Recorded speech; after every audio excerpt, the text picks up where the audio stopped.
not almost there. Hey guys, welcome to the Massive Iron channel. Welcome to Massive Iron Live. It is Friday, December 16th, and my internet connection seems to be a little bit weak. Let me get the dog hair off me and the cooties off me. Appreciate you guys joining me. I'm here every Friday, and I'm really locked and loaded today. I had a later night of work last night, and I wound down for about an hour after that and stayed up about an hour or two late. Had a really good chest workout yesterday. It's been a rough year for me. I'm really ready for 2022 to be over. It started with COVID. For 3 months, I had COVID. And then, for like 2 or 3 months after, it felt like I was breathing in smoke and my training was just crap. And then I mildly fractured my right wrist. Just kind of a random thing. And I finally have my bench back up. It's climbing back up, pretty reasonably. I got it to 225 for 4 sets of 10 yesterday. So it's been a process the last 4 months to kind of get my lifting back up to speed, but it's finally feeling like it's back up to speed. It feels like it's like at that 85% spot. My bench is 225, 4x10. Not using the slingshot anymore right now, just doing raw. And my overhead press is over 200 for reps. So we're getting there. So slowly getting there. So enough about me. Guys, I am here every Friday, and I appreciate you joining me. Please, if you're new, post up your questions. I'm here to help. So post up as many questions as you want. We will stay on as long as we have to. I have enough caffeine to get me through this, hopefully. So post up your questions. If your questions don't go through, it's not me ignoring you. Try to shorten your question, reword your question. YouTube can be funny. And if that doesn't work, head over to Instagram, @the slide into my DM and ask a question. I answer every question that's DM to me. Not immediately, obviously, but I try to get to them, everything within a week. So before we get started, guys, we got about 15 days left in the year. Let me know how your year has been going. You can drop a comment or just in the comments or comment down below after the video is done how your year's going. Has been better than expected, worse than expected. And I want to encourage you guys before we get started to head over to my website, superlivingtoday.com. Consider joining Team Massive. Okay, I'm going to show you this real quick, and then I'll move on from the commercials. So hold on. Team Massive. Let me get that off there. Where are you? Where did I go? Where's my present, share screen, application window? Okay, so I want to share this with you guys. This is Team Massive, and it is a private community. So in the private community, we have a lot of different stuff going on. And you can head over to teammassiveiron.com to sign up, teammassiveiron.com to sign up. If you're tired of social media, if you're tired of nonsense, and you want a good troll-free community that's positive, that has good information, please check this out. We have, what am I doing here? My screen's got all screwy. Where are we? My screen's got all screwy, sorry. Now, where was I? So, Team Massive. We have a lot of different things going on. First off, we have group coaching. So we have daily check-ins. We have Monday motivation check-in, where we check in, how are things, ready for a good week. A Tuesday dinner table check-in, where we share a healthy snack meal or whatever. Wednesday workout talk, where we gather as a group and talk workouts. Thursday form checks, and Flex Friday. So along with this, part of Team Massive, and you can get in for only $9.99 a month. It is you get up to 4 form checks for free. So this is kind of like micro coaching. 4 form checks a week for free. You get body composition assessments. You get the Ask BHUD. You can come over here and ask me questions all day long. And we just got other things going on. We got the running group, and all kinds of stuff. Now beyond that, we have workouts and PDFs.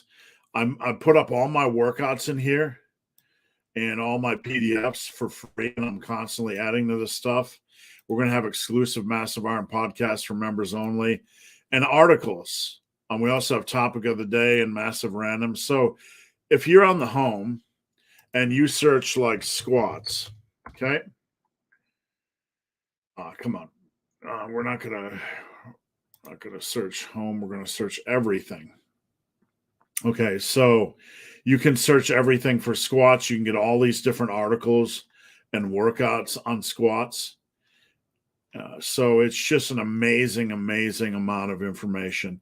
So again, if you want to check it out or if you have any questions on it, please head over to teammassiveiron.com or DM me on Instagram. All right, let's get into things. Enough with the commercial. I really want you to join Team Massive. It's only $9.99 a month, and it's a better investment than Netflix anyway, right? Timothy's first in. Congrats. Definitely first, Timothy. Definitely first. Good morning, Team Massive. You seem to advocate bulk and mini cut cycles. Any case where you prefer to add a maintenance phase? I mean, a maintenance phase, there are times in life where you can't really train hard.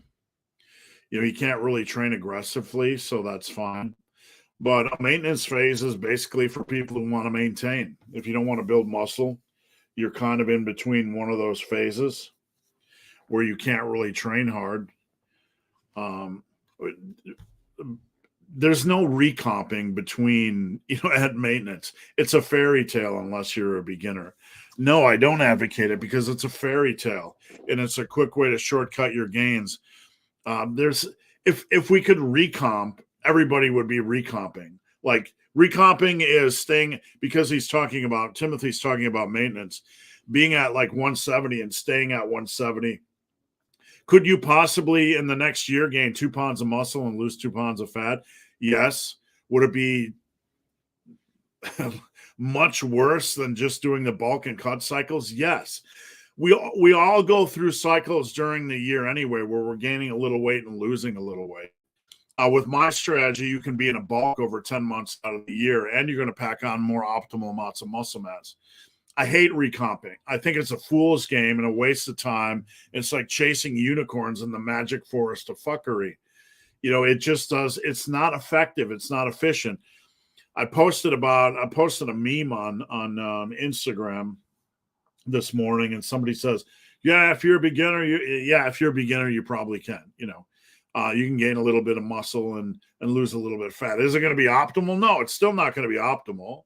Let's take a good thing, which is, trying to maximize muscle, and let's make it harder, right? I'm not for that in any way. The only way you can, I suggest doing a maintenance phase is if you're not able to train hard for a while. I hate the concept of trying to chase a recomp and staying at the same weight. It's just silliness. Everybody that is making quality gains isn't, like, you see these posts on these comments on social media and YouTube. I did a recomp and it went great. You know what? When people say that, it's like when they say I did Smoloff and it went great. Like, what are your results? That's what you get. You don't get anything, quantifiable. You just get somebody who wants to believe that what they did was, a valuable investment of time. Don't do this stuff, guys. Be smart. If you need to lose fat, but then get on to the bulk and cut mini cycles of 10-10 or whatever. It's going to be far more beneficial for you in the long run. most programs out there seem to be focused on any program that's 6 weeks is a waste of your time unless it's repeatable. Okay. What happens with a program is the first 1, 2, 3 weeks, whatever it is, it depends on the program. Usually the first 2 weeks, you're easing into the program, right? You're getting up to speed. You are getting used to the demands of the new program. You're dialing in the weight that you need to be using for that program. So the first week or two, or maybe even 3 weeks, depending on the program, are kind of just an insertion point, right? You're not running. You're just kind of getting used to things. You're getting acclimated.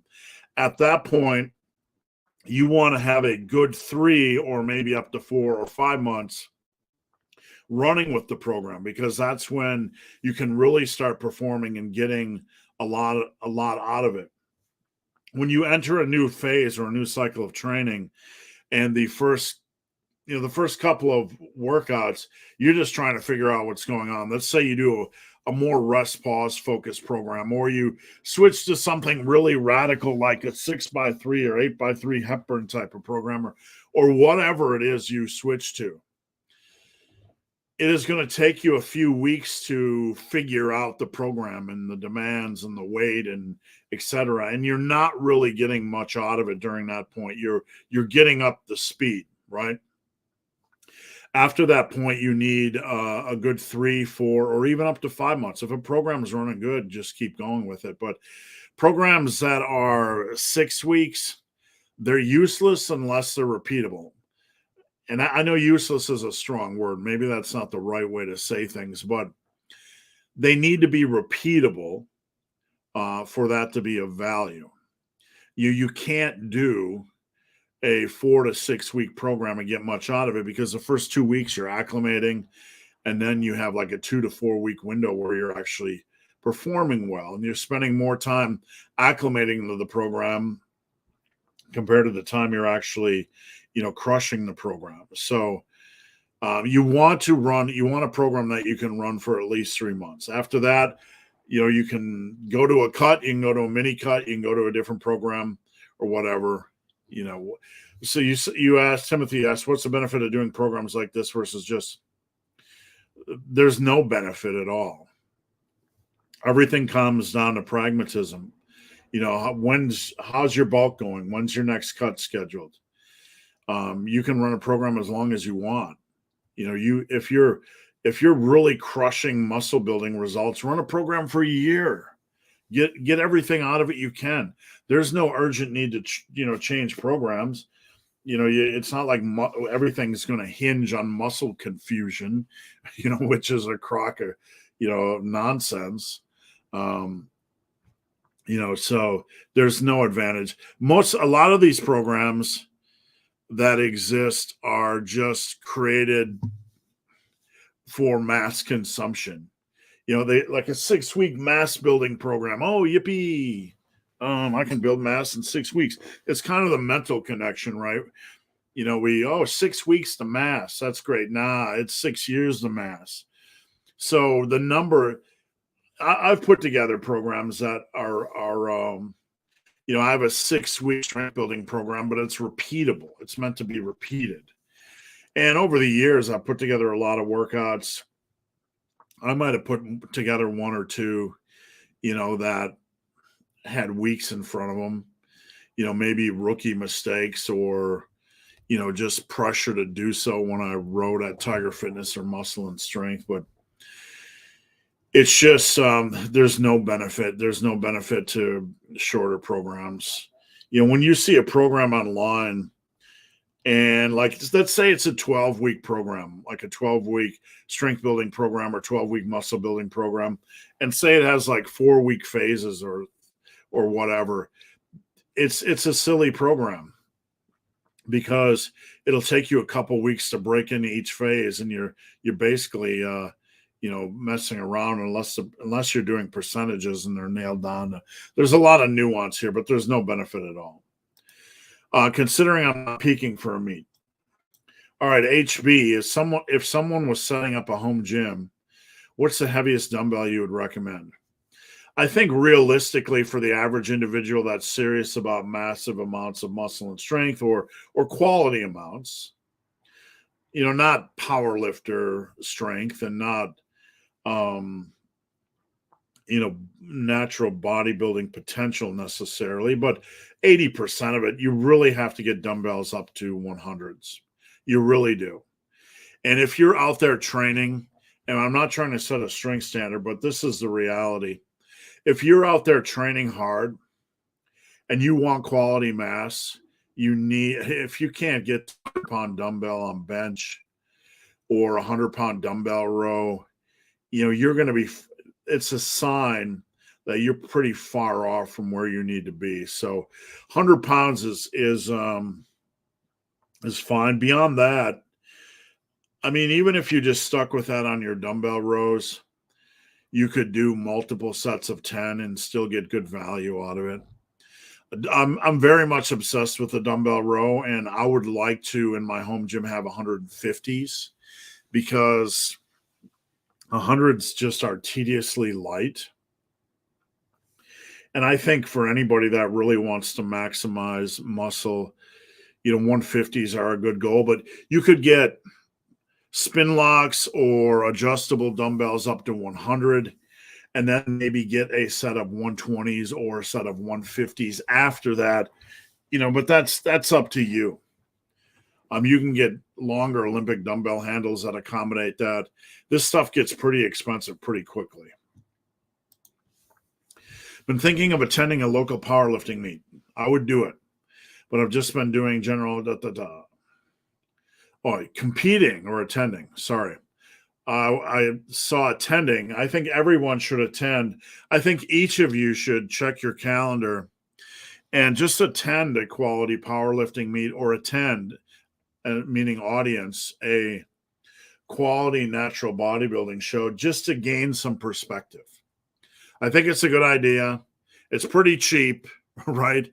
And if you have any interest in, maximizing strength and muscle, or you just like physical culture, I would recommend it because it builds perspective. All these big lifts that you see online. When I competed in the UPA, which was one of the, I would say a more premier powerlifting meet, more world-class level feel. And still, there was like a couple of guys deadlifting more than me. That's it. And like online, you see all these guys benching 400, right? I mean, for me, at these meets, there was not many guys benching above 350, so all these guys online pounding their sausages, acting like, 315, anybody can bench that. Go to a powerlifting meet. If you want to see what real world natural mass is like, go to a natural bodybuilding show. But to your comment, Timothy, all you need is general hypertrophy power building. If you want to peak leading up to a powerlifting meet, over on my website, just go over to superlivingtoday.com in the search button and search peak. And there's a 5, 8, and 12-week peak that'll help you peak up to be able to test your 1-rep maxes in a sane and smart way. So how early should you start? Keep doing what you're doing and focusing on progression. And you can do a 5-week peak, an 8-week peak, or even a 12-week peak if you really want to extend it out a little bit. I've been doing the big 3 in my training. It is definitely not powerlifting specific. Good. Just enjoy these lifts and get strong at them and get your form down and focus on progression. Don't push them. Don't hammer your lower back. Let the strength come to you and be smart about them. On a 4-day body part split, can trap our deadlifts on back and bicep day. Don't overthink this stuff. The deadlifts are a unicorn lift. They are going to hit your back. They're going to hit your quads. They're going to hit they're a little bit different than squats, where squats are more, they're going to hit your lower back and they're going to hit your hips, but they're more, quad and Anybody that says they're not a hamstring exercise, my hamstrings were hammered from squats for the last 38 years.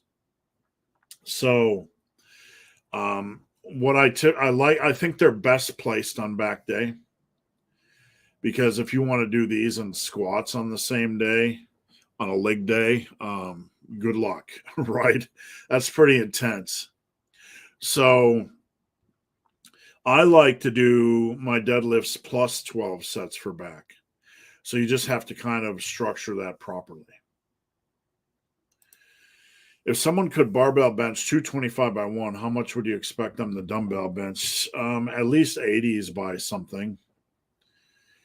80s by... Let me get out the 1 rep max calculator. Hold on 1 second. You guys can't see this. 1 rep max calculator. So I said 80s. That's 160 pounds. 160 pounds for 10 reps would be around 213. So that's reasonable, like 80s for 8 to 10. What's going on, Big Paul?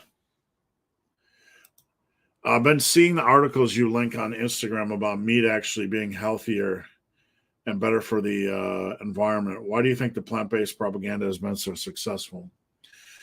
Well, we have what's called big food, and not to get into conspiracy theories, but there are like 10 major companies out there that own 90% of the food we consume.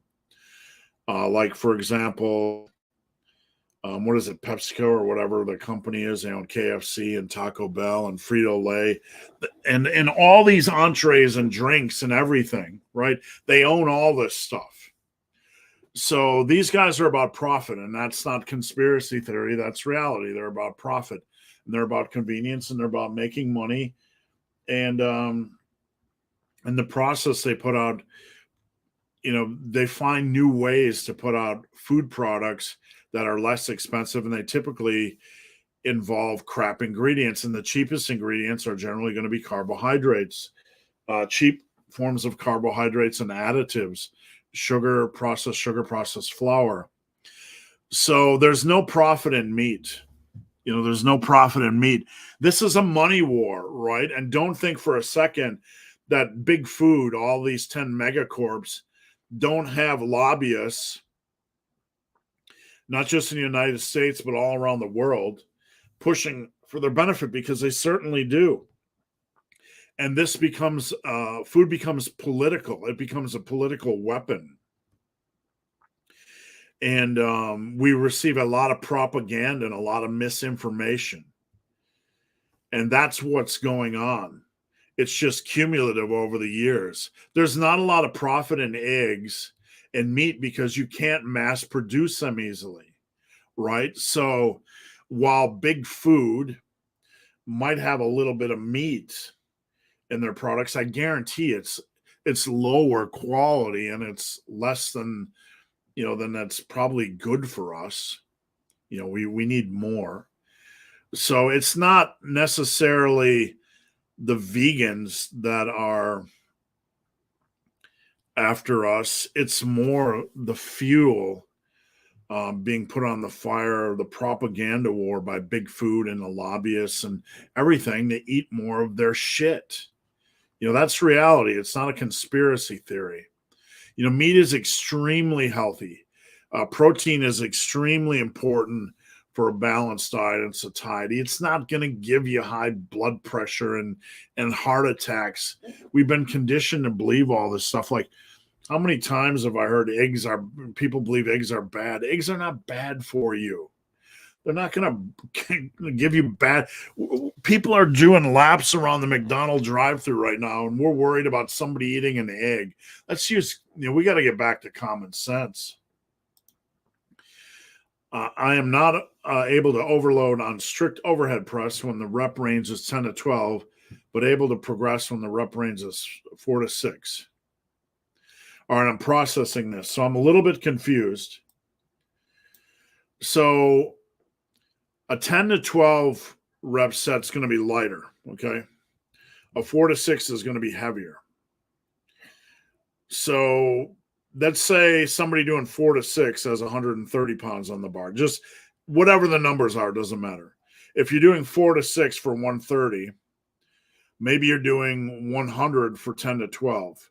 So you have less weight on the 10 to 12. So you're saying you're not able to add a weight on the 10 to 12? It's usually easier to add a rep on 10 to 12 than it is on 4 to 6. So maybe you just feel fresher on the 4 to 6 range. I don't know. Maybe your shoulder endurance is struggling on the 10 to 12. You don't need to make any changes. Just continue to try to add plus ones to the rep ranges of 4 to 6. If you have 4 reps on a set, try to get 5 next time. If you have 5, try to get 6 next time. Just focus on your plus ones.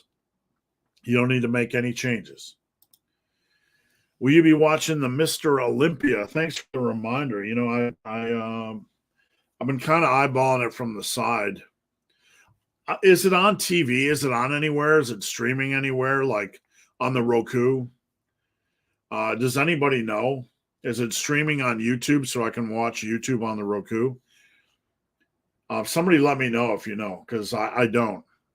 Because I've watched it in the past, but who wants to stay up till midnight sticking on their computer to watch it? I used to watch it for work. Like I used to have to write an article about the winter, you know, for Tiger Fitness, but I didn't really enjoy staying up to midnight watching it on the computer. How many sets per week would you recommend someone who has a training experience? Ermac, I have a video on this on volume. Usually it's about a good starting point for back, quads, shoulders, and chest is 10 to 12 sets per week. And for other muscle groups, around 6, maybe 9 for triceps. Stein, happy Friday. Thanks for joining in, Stein. Daniel SO, some symbol Taducha. Sorry. My computer makes that look like a sideways angled perspective cross.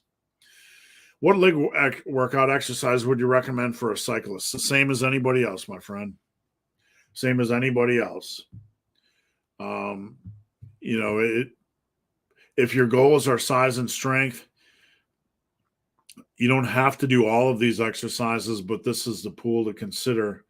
Squats, hack squats, leg press, leg extensions, Bulgarian split squats, lunges, pendulum squats, sissy squats, all that kind of stuff. So it really depends on your schedule and your goals, but the same pool as everybody else. And any tips for somebody who just started working out? Daniel, the best thing I can tell you is don't fall into the confusion and the fanciness. Focus on dumbbells and machines as probably a good 70% of your meat and potatoes. Find the barbell lifts you like to do and start working on them slowly and work on form. If there are body weight exercises you can do that don't beat you up, like dips and pull-ups, start adding those. So that's the best advice. Don't get into one of these 5x5 minimal programs that are all barbell movements. Avoid that. They are not the best for strength. They are not the best for muscle. They have a more tight exercise variety. They have a lot of focus on exercises that have a lot of that require a lot of form work, like squats and deadlifts. And they're not the best for building a long-term strength base or a long-term muscle base. That's just simply the way it is. And some people don't want to hear that, but that's the best advice. And Daniel, if you can afford it, check out my coaching at superlivingtoday.com. You know, any of you, and I don't care if you coach with me or who you coach with, but it's a good idea to spend 3 months with a good coach to kind of understand what the standards are for strength building and muscle building. You're going to be able to ask all the questions you want. I'm going to tell you guys, and I'm going to give you a hard commercial right now. Any bags you see under my eyes, I'm working my fucking ass off. and excuse my language, but I'm working my ass off for my clients. And this week, since the beginning of November, it's been 12-hour days. I do other stuff. I make YouTube videos and stuff like that, but you're not going to get any other coach that checks in daily. I check in daily on you. You can do up to 2 form videos a day, 7 days a week, so we can nail down every exercise. I will give you everything I can. Do I miss some things from time to time? Of course, I'm human. You know, I have a training app, and sometimes you have to scroll back and forth between the app and you miss a question or something like that. But if you want to test out coaching, check out my coaching tab. You're not going to find a coach that does any more form checks than me. You're not going to find a coach that checks in more than me. You want a new workout, we build it. You want adjustments, we build it on the fly. So I'm here to help. Timothy, is it normal to feel my forearms? Absolutely. Absolutely. We can't be reductionist when it comes to, an exercise. Like dumbbell curls are a bicep exercise. Yes, they are. But no lift is 100% an isolation lift. So when you're just starting out on your dumbbell curls, you're going to feel your forearms. That's okay. We want to focus on the big picture and getting everything strong. If your forearms don't get strong, if your forearms don't get bigger, then you're going to both need to do forearm work, and it's probably going to limit your dumbbell curl work. Big Mark, God bless you, coach. Big, hairy, ugly dude. Thank you. Won't be able to watch live because it's midnight here. Let's get that 100K. Thank you. I appreciate that. Who you got taking it all for the World Cup? Argentina or France? You know, going into the final, I noticed Croatia only won 1 game out of 4. 3 were ties. So I didn't really like Croatia going into the last 4, the final 4. Argentina is the only team I have not seen play. Morocco is pretty competitive, and France still stung them. So I'm hesitant to comment because I haven't seen Argentina play. Let me know what you guys think. You can drop a comment down below. France, they're a good team, but I really thought Morocco was playing them pretty evenly. Morocco had a lot of, borderline. I'm no soccer expert or football expert. I know in America we call it soccer, but I'm no expert. But Morocco had a lot of close calls, right? So I don't know. I don't know anything about Argentina. Rico, how's it going? Rico, thanks for tuning in. Dumbbells and donuts. 200 pounds down to 160.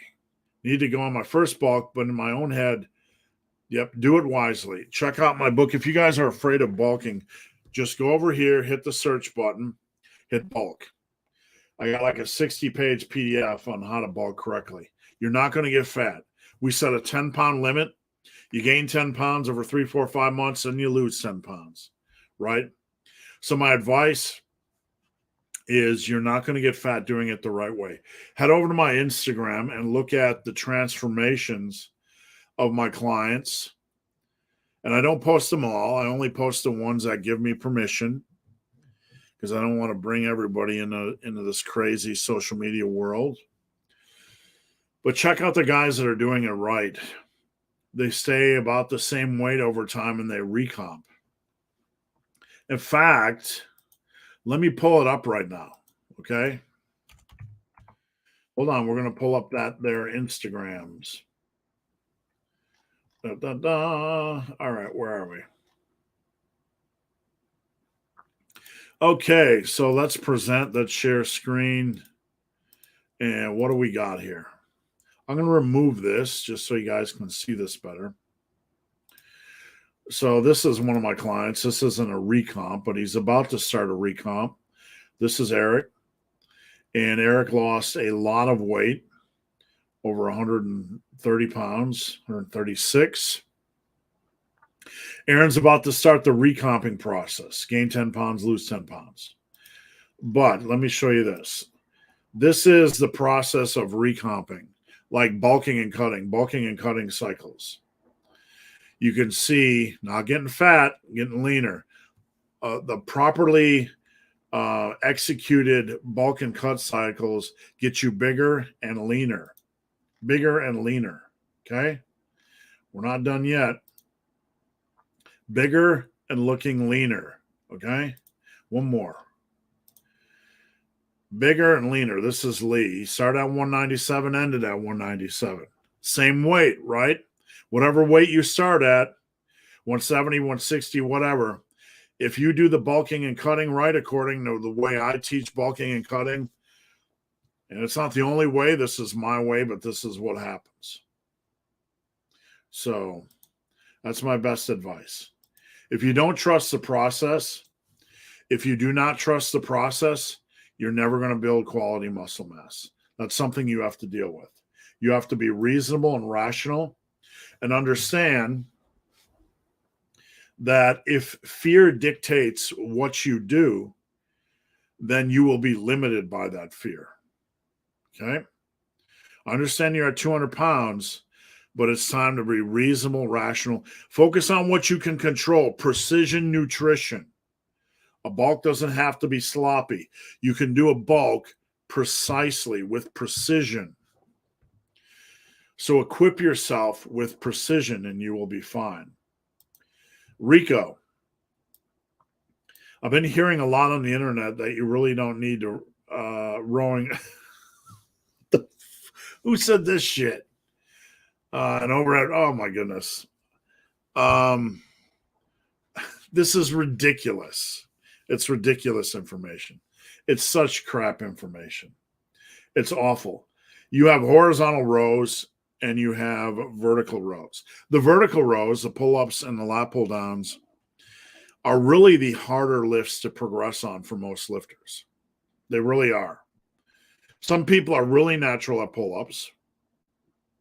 But really with lat pull-downs, you're going to hit a hard wall really quickly.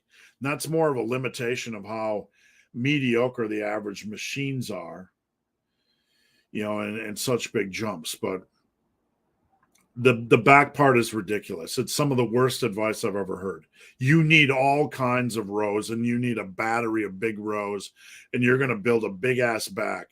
If you rely more on rows and if you did 2-to-1 rows to vertical pulls, your back's going to be monster. And then you add a little bit of deadlifts. I'm not downplaying pull-ups and lat pull-downs. They're just harder to progress on.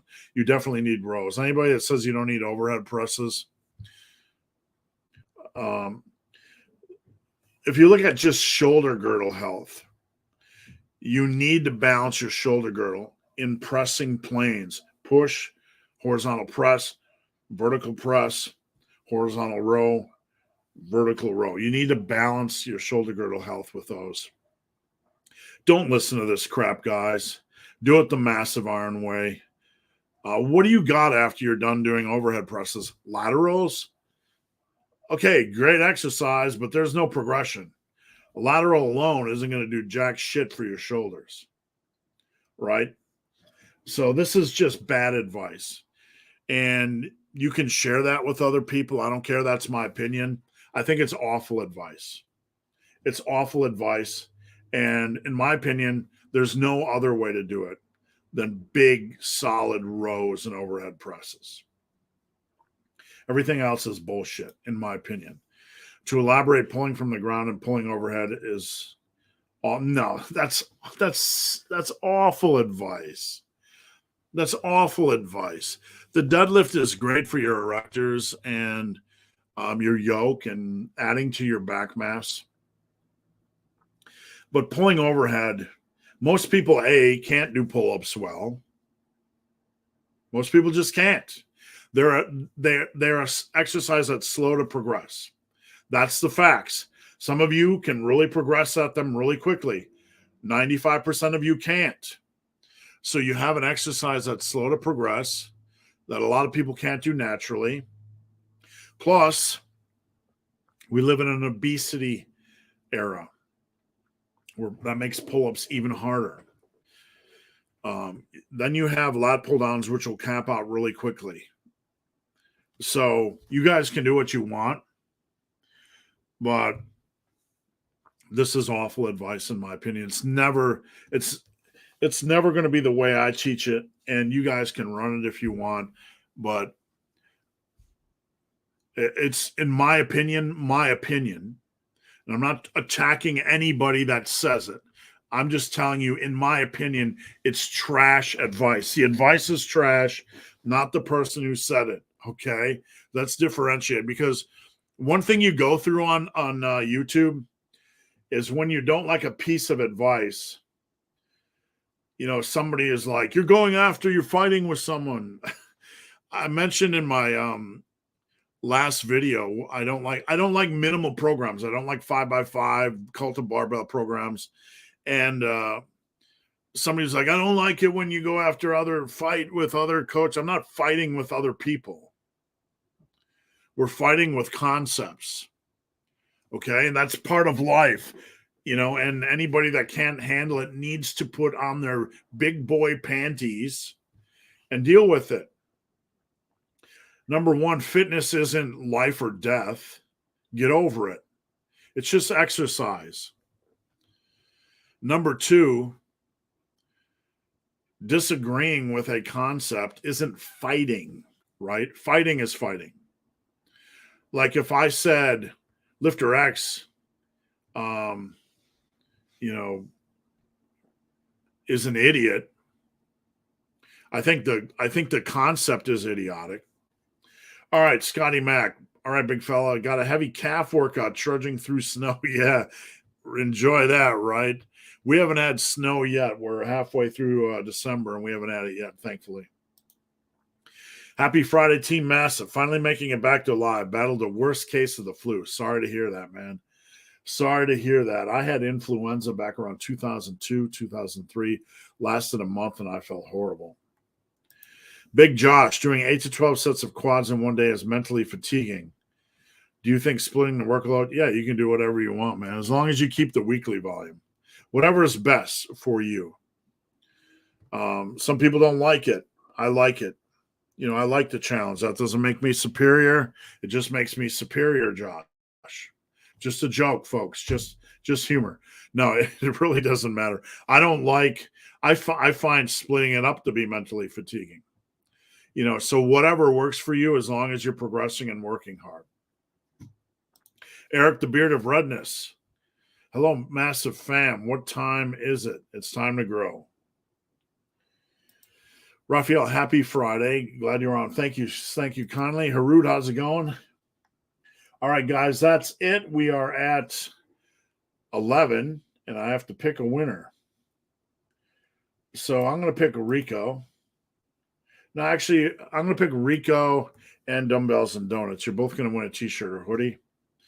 Hit me up on Instagram at Ben the Barman, or email me, benthebarman@gmail.com. Big Vince Jackson. The more advanced I have got, the less sets I need to do.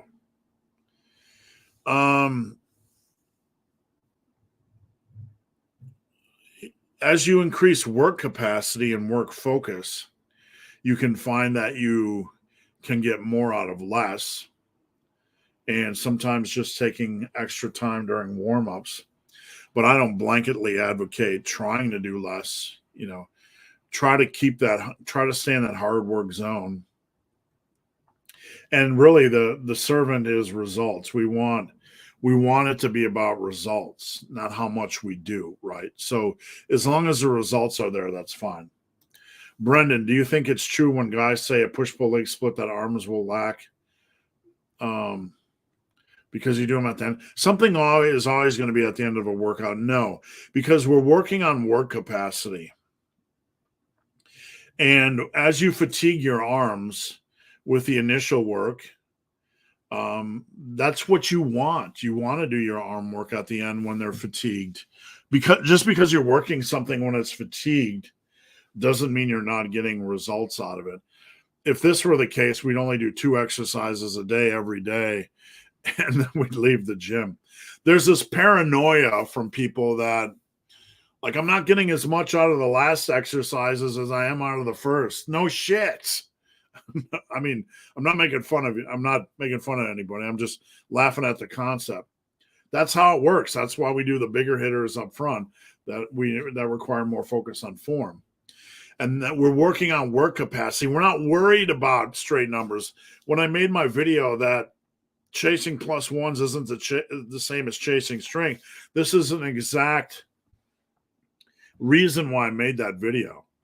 Like your end exercises, your arm exercises, if you were just after straight strength, you'd panic. Like, my easy bar curl weight went down because it's at the end of my workout. Well, we're not chasing pure strength. We're chasing plus ones. So there's going to be a rate of decay. That's what you want. That's a part of the process.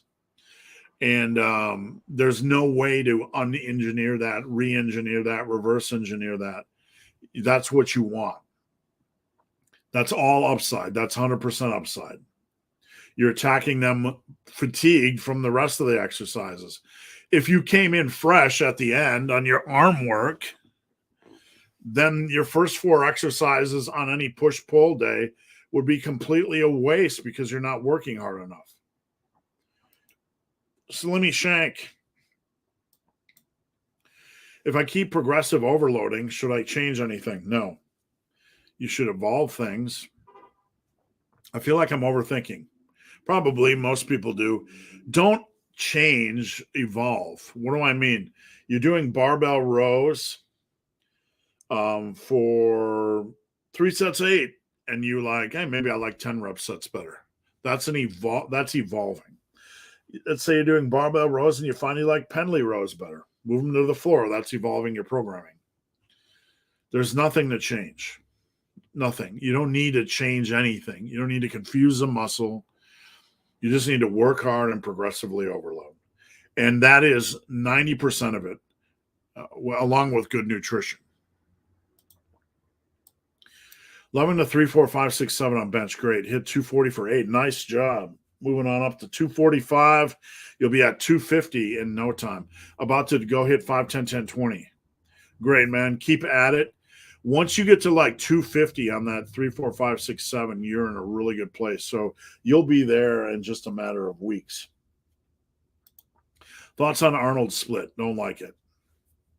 I don't like working chest and back in the same workout. It's all right. I don't like doing chest and back in the same workout. It's fine. Any split is fine, as long as you structure it properly. My opinion, I don't like working chest and back on the same. You can do it 3 days on, 1 day off, 3 days on, 1 day off. That's fine. It's going to basically work like the same capacity as a push-pull legs. You can do 3 on, 1 off, 2 on, 1 off. You can take rest days intuitively. That's fine. There's nothing wrong with it. I just don't particularly like doing chest and back on the same day. What's going on, Steel Rat? Thanks for tuning in. Christian, how's it going, man? I've been checking out your videos on Instagram. I know we haven't interacted in a while, but it looks like you're still doing really well. What's your advice on forearm training? I have really thin bones. My advice is get the whole entire body strong from head to toe. That'll bring up your forearm size more than anything. And if you want to do a little extra work on over and above that, that's fine. Wrist rollers or whatever. But just know you need to put 95% of your work on getting the whole entire body strong, your upper body strong, and that'll help bring up your forearm size. Harut, are you on the naughty or nice list? Probably on the naughty list. Probably on the naughty list. At least if you ask any of the downtown officials where I live, they would probably definitely say the naughty list. Because like I live downtown directly.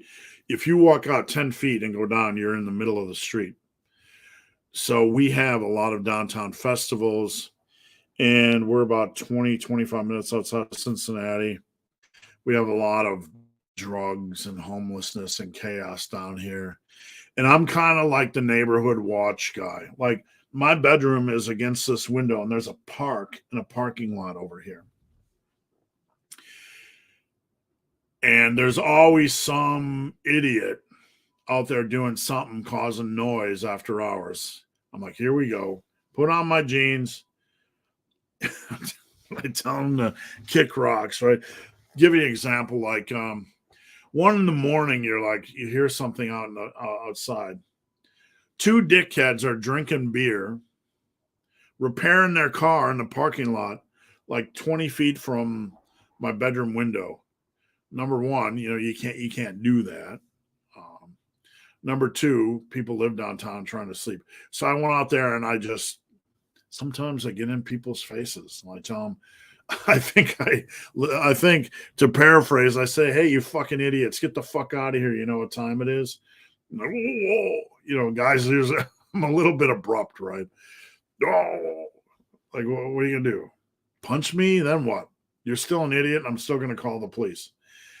So, yeah, we get a lot of that stuff. I'm probably on the naughty list. We had the World Frisbee Football Championships in our town for the second time in like 5 years. And you had teams from all over the world. And they had an after party on our street. Literally 1,000 people under the age of 25, all drunk, all from different cities all over the world and just causing chaos. They were climbing on properties. They were peeing on my car. There was condoms in the parking lot. People having sex in the bushes. It was like the biggest college party you've ever seen. Well, I went to take my dogs out when this thing was supposed to be over. And they were sitting on something they shouldn't be sitting on and disrespecting, business property. Not mine, but one of my business neighbors. And I say, hey, pal, could you get off there? Because you're sitting on something you shouldn't. Like, the guy was from Scotland. Not that it matters, but I think the team was from Scotland. And they're not used to being told to get off people's property, right? Like, I'm not getting down. Like, guys, show some respect. Get down. You're not supposed to be sitting up there. So he didn't move. His buddy, starts creeping in. And all of a sudden, the guy jumps off the railing and gets in my face. He's like about $170. He had a white t-shirt. Like, he got in my face. I didn't think about it. I grabbed his shirt, and I think I ripped it halfway off. His buddy comes at me, and I wasn't thinking, right? You have a bunch of drunk kids in a mob. I fired off a punch, and he just went flat out. Boom, right? And you could hear somebody say, I'm not laughing at this poor guy. You could hear somebody say, you knocked out his tooth, right?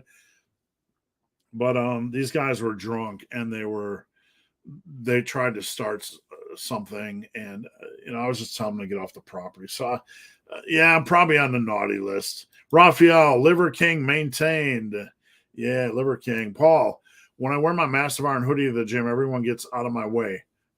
Thanks. I have an Under Armour one. My wife got me this for Christmas, so I don't have my Massive Iron one on right now. Steel Rat, what do you think of drinking protein shakes during a workout? I'm not against it, but the thing is that it's not really going to digest till after the workout. You don't want to oversaturate your stomach with food, because when you're working out, your blood has to figure out, do I want to go to the stomach to digest something, or do I want to go to the muscles? Now, it's not a light switch. It's not an either or. It's going to try to do both, but it's going to try to, the blood's going to end up going to your muscles more than it is to your stomach. So you're not going to get a lot of value out of it. And if you overconsume, you just risk getting a little bit sick. Is it okay to run in sets rather than one stop? You can do whatever you want, man. I mean, is it okay to run in sets rather than one nonstop long distance? Yeah, you can do whatever you want. I mean, it's all about just taking care of our body, whatever you enjoy, whatever you want to do. It's, just think of things when it comes to exercise over the course What's the average? What are you getting in over the course of a week? Pre-fatigue.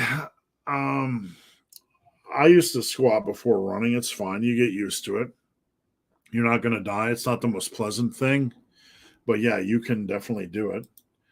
Dumbbells and donuts. Nope. We got that already. HD. Been lifting consistently for 6 years. I have been stuck at 315 for doubles for 315 years, for 3 freaking years now. Bench, I assume.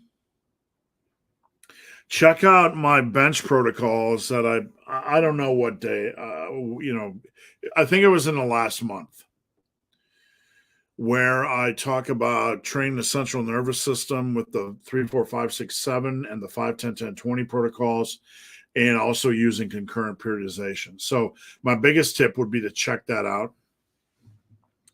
If this is bench, we need to look at your weight as well. Are you doing bulking and cutting, or are you gaining any weight at all? Because that'll be working against you. And come on over, hire me as a coach. Let's get it done. How many sets per muscle per week? We already tackled that one. David, does everyone you coach have their arms grow from a compound lift focus? I don't just do a compound lift focus. I mean, most lifts are progression window focus, right? So yeah, 80% of your lifts are going to be compounds, but they also have 6 hard sets for biceps and up to 9 for triceps. Everybody's arms grows on that. That's the best way to grow arms. That's the massive iron way, and it's not just compounds. Has anyone ever needed high focus? Some guys do arm work. We add an extra tricep. First off, my goal is to get everybody working hard, or bring up their how hard they are working. Phase 1 is, let's get them up to speed to a reasonable degree of hard work. And if they just sustain that, they grow like a weed. The guys that I showed earlier, the pictures, they haven't been training forever. Absolutely. But we do isolation stuff. We just do exercises that have big progression windows, and we attack them with a good quality exercise selection. I had a guy that gained about 3.5 legs on his quads in his first year. He was 18, now 19.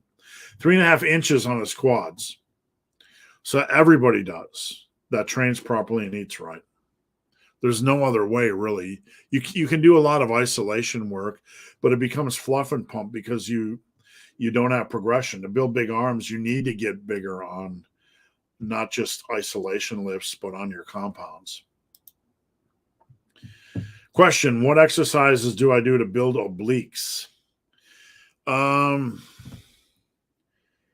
would check out the wood chopper, the cable wood chopper.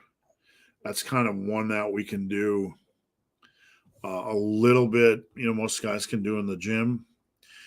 I'm no oblique training expert, but that's a good place to start. My ribs are visible. That would be a good place to start.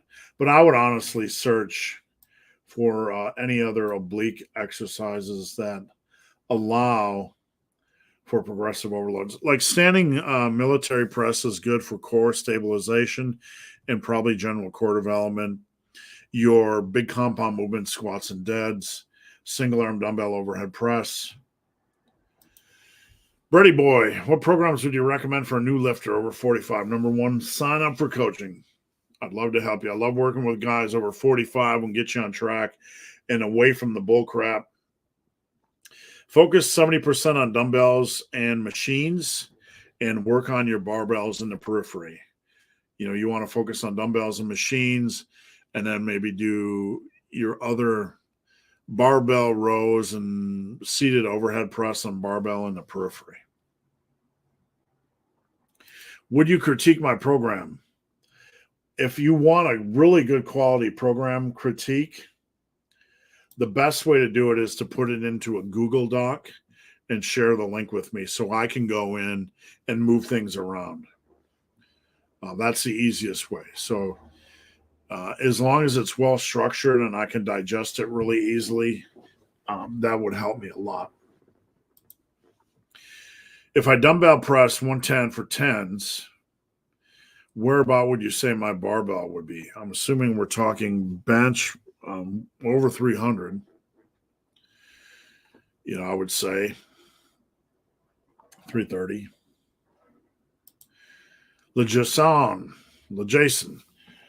23M. I have 23-year-old male. I have natural gyno.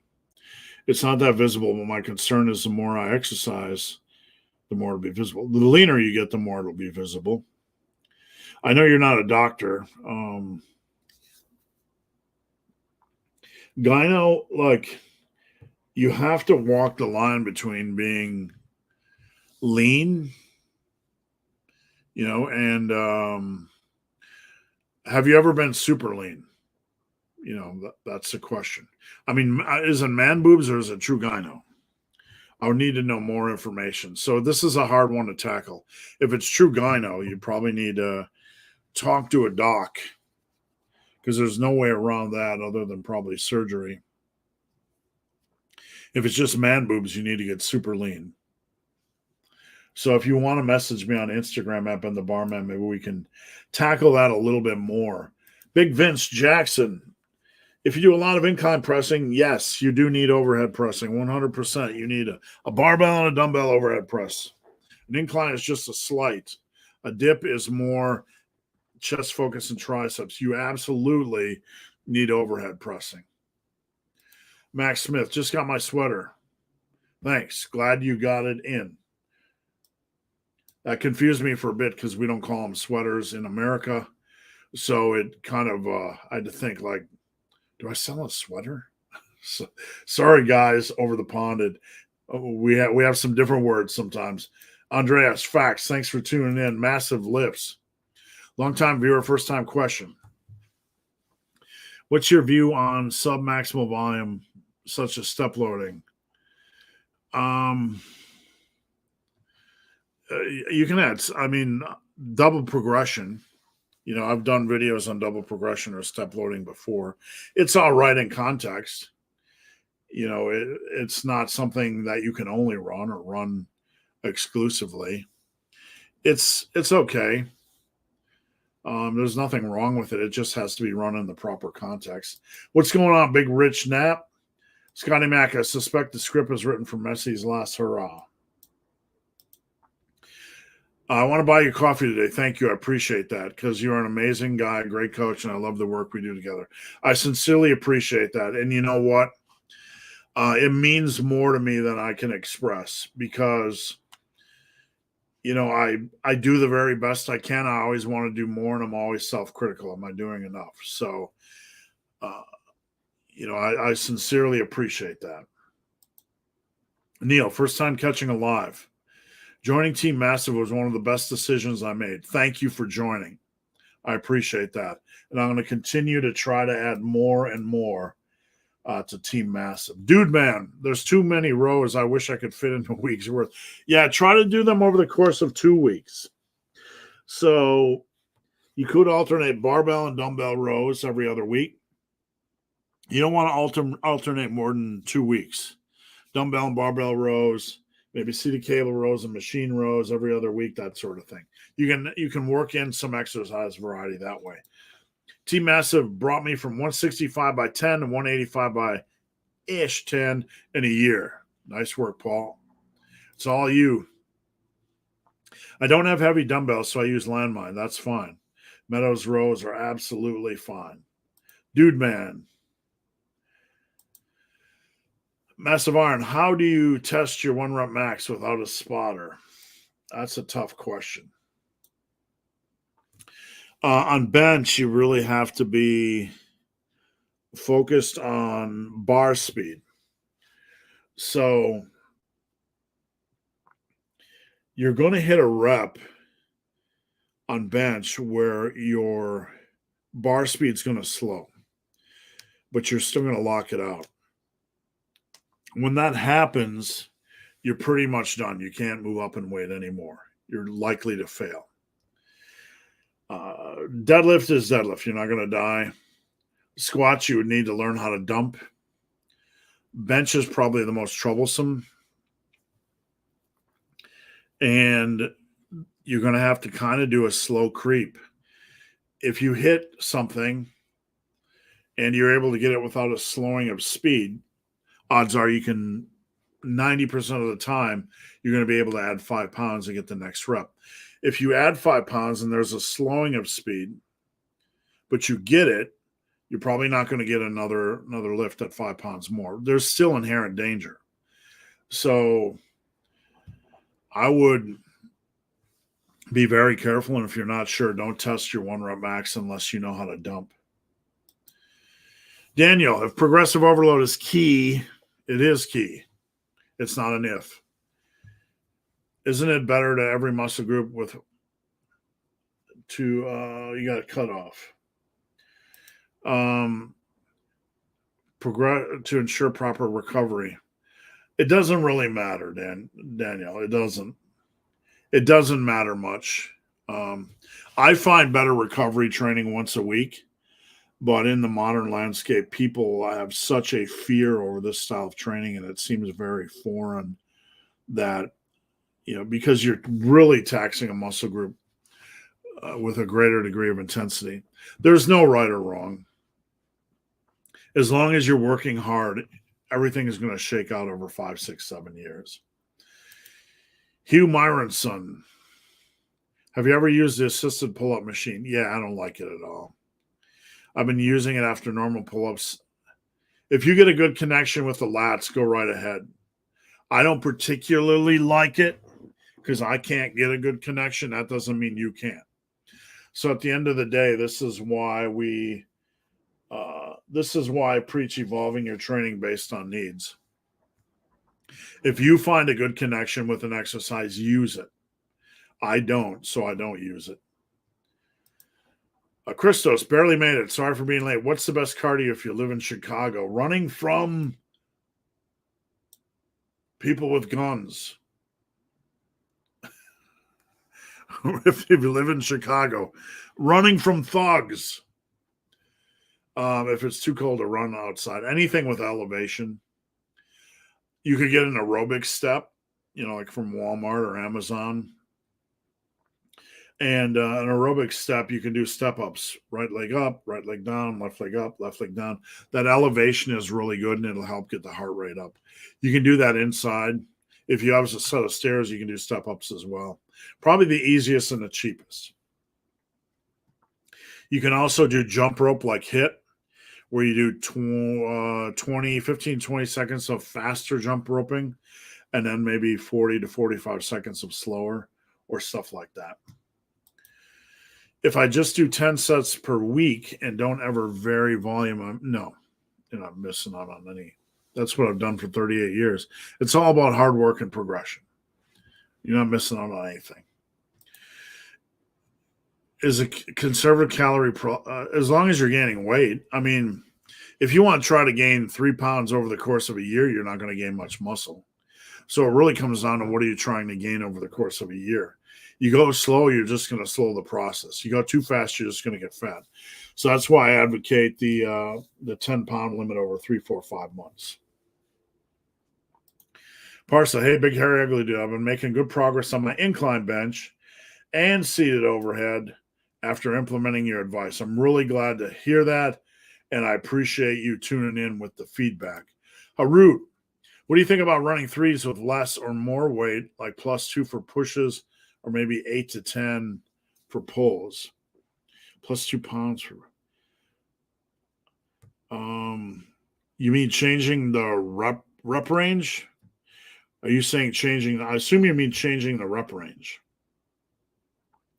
You can run threes with any rep range, really. And I assume that's what you mean. If not, just correct me. But you can do 8, 10, 12. You can do 10, 12, 15. You can really do anything. The reason why I don't generally mess a lot with threes when people come to me is because on squats and deads, if you do them, I don't want you getting super high reps because you tend to beat up your lower back more than anything. So on bench, it's more, let's see, on bench, if you hit 7 or 8 on the first set, it's usually 8, 10, 12, or something like that.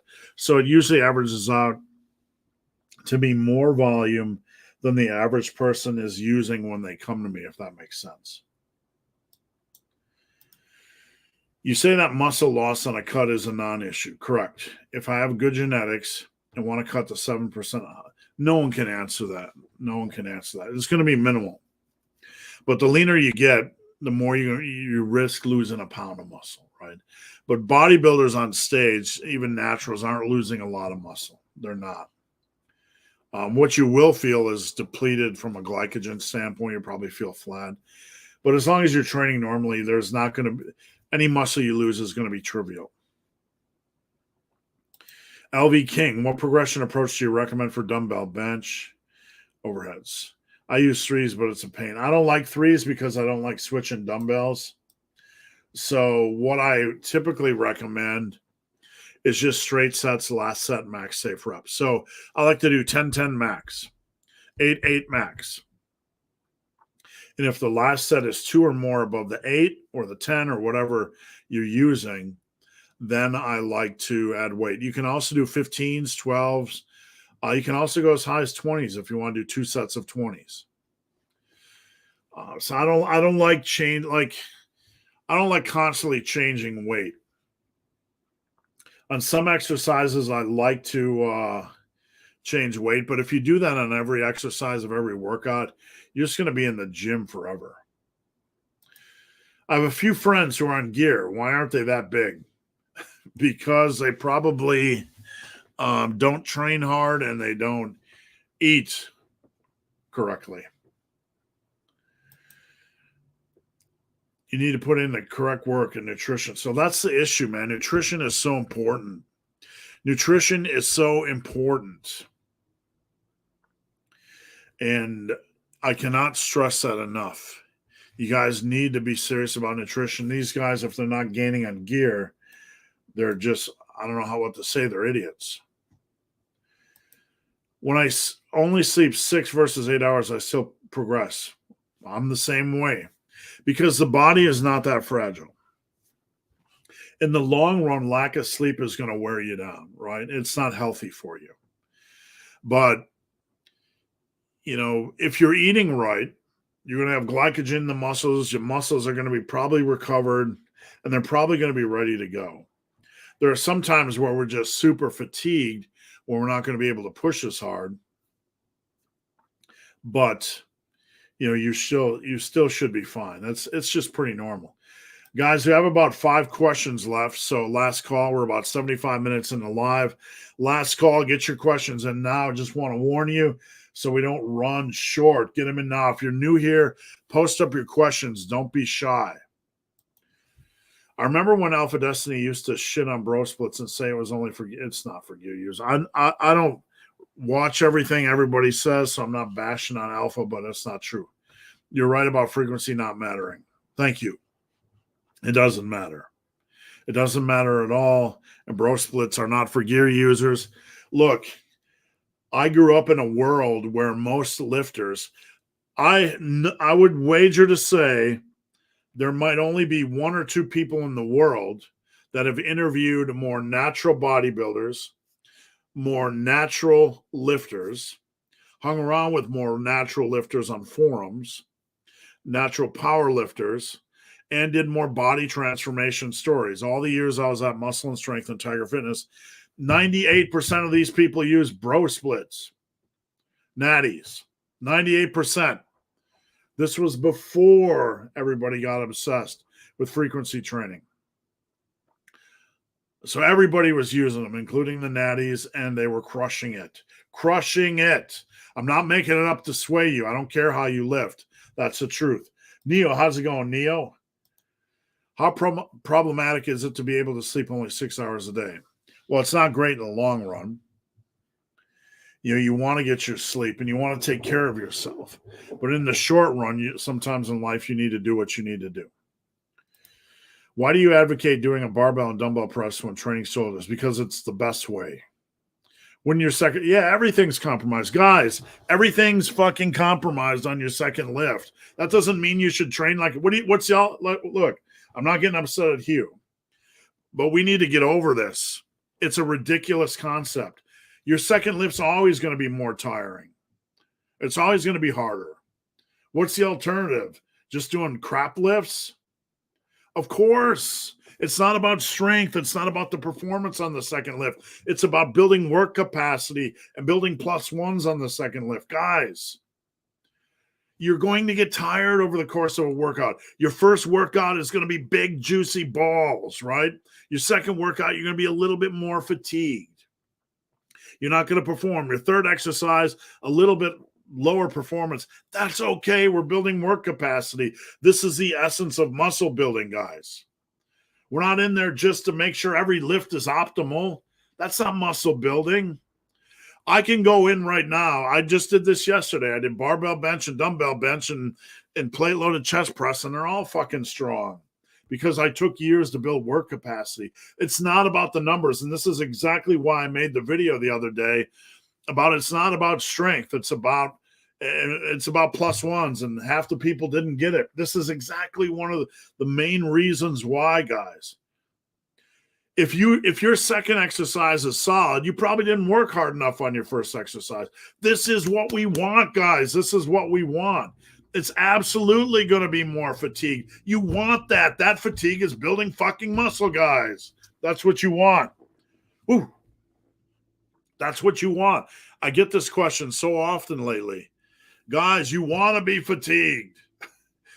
You want to train under stress, duress. This is going to build muscle. We don't want to be like, I'm so fatigued on my second exercise from my first exercise that maybe I need to make my first exercise easier. No. No, you want to kill yourself in the gym. And you want to bring up your work capacity. You abso-fucking-lutely want to do a barbell and dumbbell press. What option is there to do a barbell press and then do 4 pussy exercises? What value does that have, guys? That has no fucking value at all. House of Music, what sort of training split are you currently doing? I don't want, like, you guys, don't worry about what I do. Because, like, I've been lifting for 38 years. I can do anything and maintain mass. I'm doing basically the same thing I've ever done. Chest and triceps, back and biceps, shoulders and traps and legs. And I'm sorry for getting fired up. I'm not angry at I don't want to come off as angry at the poster. I appreciate the question. I do. But I've been getting this question so often lately. It's like, we're afraid that the second exercise isn't performing as good as the first exercise and there's something wrong. This is what you want, guys. Rich, 80% nutrition and only 20% gym to get big. And I will say, though, Rich, where people cross wires on this is that the 20% has to be hard. Like how hard you train, Rich, is hard, right? And without that hard training, if Rich Knapp didn't train that hard, all of his nutrition in the world wouldn't matter. Am I wrong, Rich? You train like a freak. Is decline bench worth it? It can be. I mean, you want to have a flat bench, dumbbell, barbell, and you can work in a decline if you want. It's going to be more tricep-centric. On dips, you want to lean in a little bit. You want to have your torso angled a little bit. And you want to control them down. Okay, don't get into the common mistake of just doing them rapid fire. Control them down. And if you're going to try to add weight to your dips, make sure you can get really good at 10 to 12 rep sets first.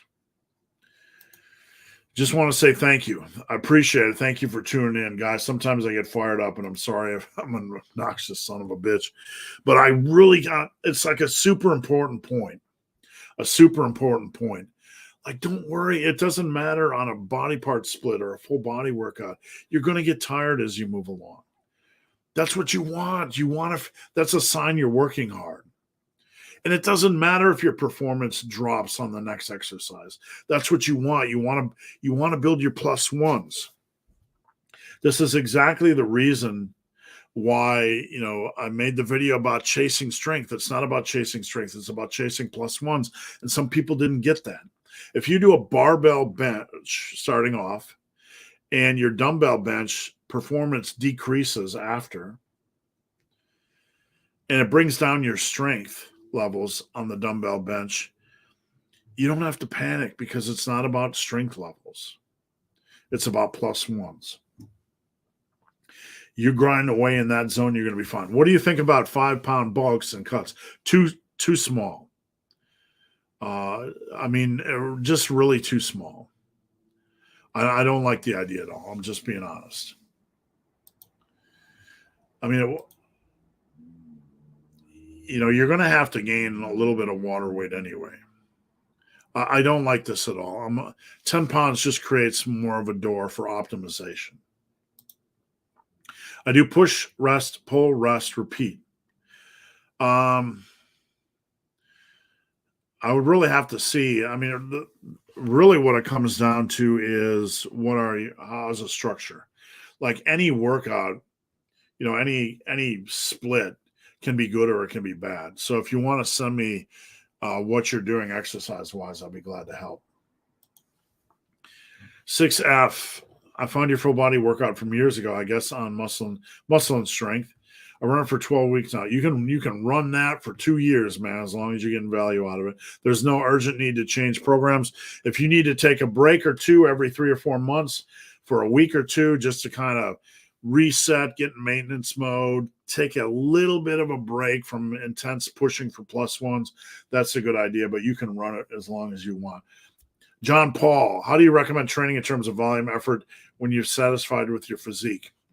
When you are satisfied with your mass, it is very easy to maintain. Very easy. So you don't have to continue to push for strength. That's optional. You don't have to continue to do the same amount of volume. You could do 2 sets or even 1 set per exercise. So how hard you train at that point is up to you. How hard you train is up to you. But keeping that mass is super easy. You just need to maintain your strength levels and you can drop your volume. You can do whatever you want, John Paul, but it's super easy. And Rich said, yep, true hard work. If you guys ever saw Rich train, Rich trains like a freak. But Rich is right. Rich trains like a freak, but if he didn't crush his nutrition, so much of it goes to waste. And that's what I'm trying to stress to you guys on this channel. Great stuff as always. Any thoughts on the Olympia? I'm a little bit out of touch, so I have to get up to speed. I don't even know who's in it. Massive Iron equipment's coming along good. We are pretty much done with everything. We're finishing up the barbells. And we're really making sure on the first run that every bug and every small detail is ironed out. So we're looking at launching them probably end of January. And then from there, it's just going to be rolling on. Last call, guys. Jason, hey, big man, are you planning a trip to the UK? We're definitely thinking about it. We had been planning to come to Wales for the next 2 years. Or for the last 2 years, but because of COVID. So as long as there's no possibility of COVID detainment in the country, like being held back from flying back to your own country, then we will consider it. All right, guys, that's it. I appreciate you joining me. Thanks for tuning in. I'm here every Friday at 11 Eastern. If I missed your question, head over to Instagram at Ben the Barman, slide in my DM. And thanks for tolerating my rants, and I really want to help. So if you'd want to come join Team Massive, please do. It's only $9.99 a month. It's going to be the best investment you can make for your results in 2023. I also offer coaching, tons of workouts. I also have whey protein powder and creatine. I'm not trying to be a supplement company, but I offer quality products. And if you want to give me $5 instead of the big supplement industry, There you have it. All right, guys. Thanks for watching, and I'll see you next week. It's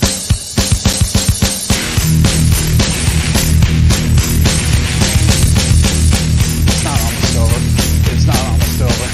You're not almost there. You're not almost there. You're not almost there.